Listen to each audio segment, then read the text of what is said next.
Hello everyone and welcome to the 5th weekly news update with all the information you need to know about Jurassic World Evolution 2. Wow, time is flying like the pteranodon. It would be cool if that would be the next species field guide? My money's on the Nasudo though. For this week we have the Stegosaurus species field guide and forum article, and Frontier answered some burning questions on social media. So let's get into the news of the week. If you want to ensure you stay up to date on Jurassic World Evolution 2 news, then there's a brief break for you to hop on down and hit that subscribe button, and while you're down there you might as well hit like as well.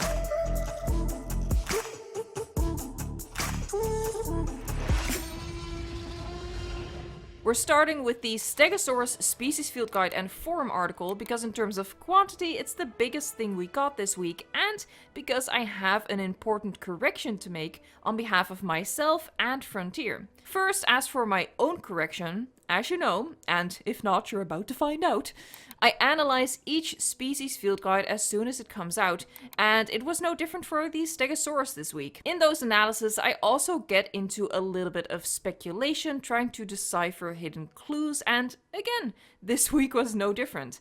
Hence, I theorized based on the 2 different shades of purple on the Stegos, and the fact that we know buildings will be recolorable using a color wheel, that maybe the pattern colors for the dinosaurs can also be selected from a color wheel. However, while preparing for this news update, I reread some of the previous forum articles and I stumbled upon this line. Coloration is selected from a set of different color options, and while you won't be able to make a fluorescent pink T-Rex, you will have a wide variety of different combinations of patterns and colorations to choose from. This is from the Building and Dinosaur Customization forum article. While it is technically, if you squint and keep in mind how vague and kinda confusing Frontier can be at times, this could maybe still apply to the body colors and not the pattern colors.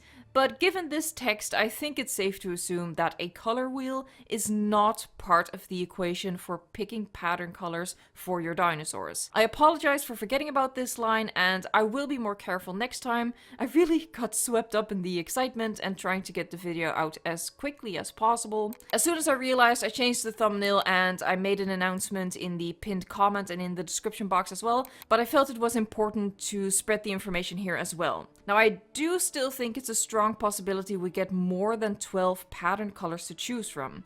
Someone pointed out in a comment there are 3 primary colors and 3 secondary colors, so 2 of each means 12 in total, which would explain why we'd get 2 shades of purple.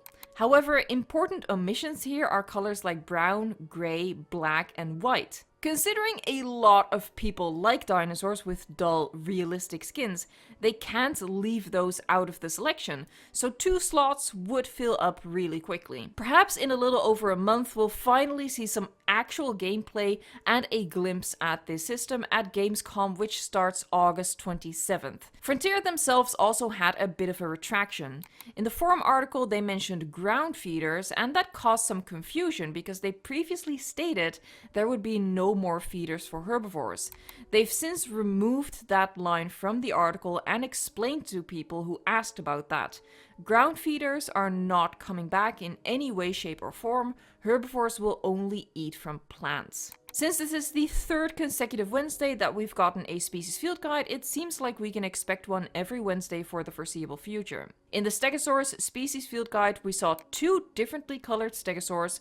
We saw 1 new adorable behavior and 2 familiar behaviors from the first game. In the background, we saw what are possibly glimpses at the individually placeable items and a rock. The rock. We were also able to see that the big white building, previously thought to be the same Jurassic World hotel from the original game, actually looks very different. And we saw the red fence. Again. I didn't not see it, guys, come on, but we've seen it several times before, so I didn't exactly point it out, but yeah, here it is. People also kept pointing out the sparks that fly off the fence when the Stego whacks it and how special that was. But it's an electrified fence and those have always sparked when a dinosaur attacks it. The Stegosaurus doesn't have a beak, and I commented about this in my analysis video and someone else commented about it on Twitter. Where did the beaks go? Frontier replied, the Stegosaurus in Jurassic World Evolution 2 are based on the Stegosaurus from the first Jurassic World film, which didn't have the beak-shaped mouth. A shame, but understandable. I mean, that is the brand, right? I can't really be mad about that. This does imply that we are not getting the Jurassic Park Stegosaurus alongside the Jurassic World ones, like we eventually did in the first game through the Return to Jurassic Park DLC. It also poses an important question. What about the movie skins from the original trilogy? If they are indeed basing everything on Jurassic World, that means the movie skins from the Jurassic Park films are likely not to return upon launch, in which case I can only assume we have another Jurassic Park DLC coming in the future.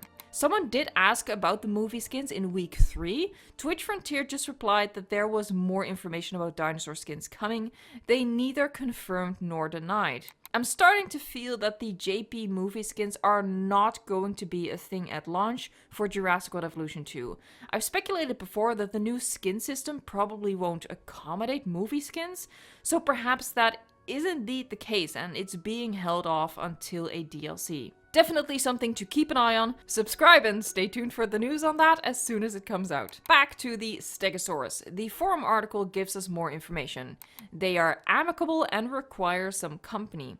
They can be placed within moderate herds with several other herbivores. However, you have to make sure they give Ceratopsidae a wide berth, as the two don't really get along. They'll be able to defend themselves and the herd against some predators if sharing the same enclosure, and are too big for some smaller carnivores to hunt. They require plenty of foliage as well as some forest in their environment. Make sure they don't get separated from the herd, or they might not be as pleasant to be around. Someone asked in the forum comments what the minimum social requirements for the Stegosaurus will be, to which Jens Erik replied that it should be around 4 individuals, which is notably 2 less than the Stegosaurus in Jurassic World Evolution 1.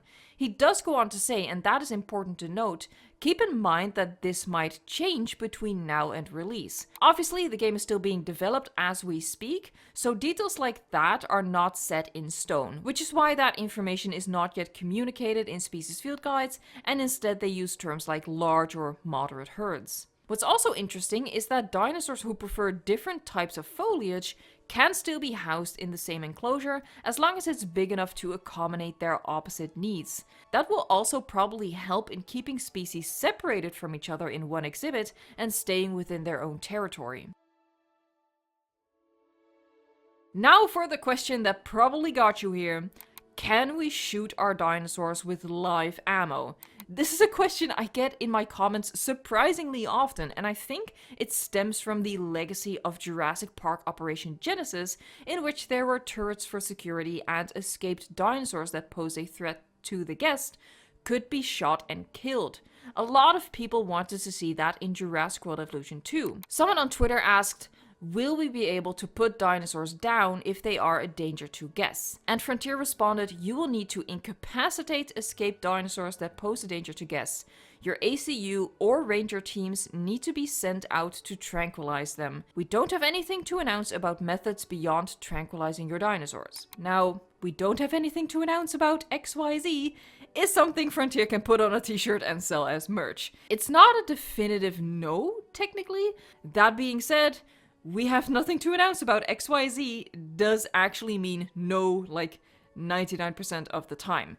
And I think this time it definitely means no, because it doesn't thematically fit with the direction of the game. Just look at the language they've used before. Rescue and bioengineer more than 75 prehistoric species. Lead efforts to control, conserve, and contain dinosaurs. That wouldn't at all jive with the introduction of opening lethal fire on that cute Stegosaurus that you just saw rolling around in the mud. There are 2 other tidbits of info in that Twitter answer though. Obviously, ACU and Ranger teams have been confirmed, not surprising, but also it says both are capable of tranquilizing dinosaurs. If you remember Jurassic World Evolution from the very start, only the ACU teams could tranquilize, and that was all they could do, and the ranger teams medicated dinosaurs and made repairs in the park. So it's good to know we're not taking a step back in that regard. They can do both. In some other news, dynamic hunting is once more specified in direct response to a question about how it works in the current game, where two dinosaurs have to first line up and wait for each other. I think this answer largely dispels that will return in the game. They talk about capturing wild dinosaurs in certain game modes, and interestingly, they mention we'll have more details to share at a later date. I thought since we already had the dinosaur acquisition feature focus, that would largely be all the info on that, but there is more coming, probably in the form of some sneak peek actually seeing it in action. Someone asked about the technical specs, and people have been asking me stuff about this as well, and trust me, I am the least qualified person in that regard, but as it turns out, I have been giving people the exact same answer that Frontier gives. It's a little too early for us to talk about technical specs. The confirmed species list is still at only 15 of over 75 species. No new dinosaurs have been announced in the past 3 weeks. Finally, another species list leak. Again. And again, there's no reason to think it's real. It's not substantiated by anything. It's even missing the Brachiosaurus, which we already know for certain is in the game. I want to give completely unsubstantiated leaks like this as little attention as possible, because attention is exactly what a fake leaker wants. But at the same time, I can't completely ignore it, because then my network of spies are just gonna keep DMing me in Discord asking me about this leak. So it is a bit of a pickle, because part of keeping you guys informed also means addressing this sort of stuff. This time around, I'll just say the same thing I said last time. There is a leaked species list, and I think it's completely fake because there's no reason to suspect otherwise, and I'd caution anyone to assign any value to these anonymous leaks. That was it for this week. Just goes to show that even though you might think there wasn't a lot of news, possibly nothing aside from the species field guide, there's always stuff hidden on social media. So if you don't want to miss anything, please subscribe for more Jurassic World Evolution 2 news. Thank you so much for watching, liking, subscribing, and until next time, enjoy the anticipation. They can't leave out... Considering a lot of people like dinosaurs with dull, realistic skins... I'm getting distracted by Discord. Stop it! Ah! Okay, this is the 5th time. Considering a lot of people like dinosaurs with a be around... Stop it!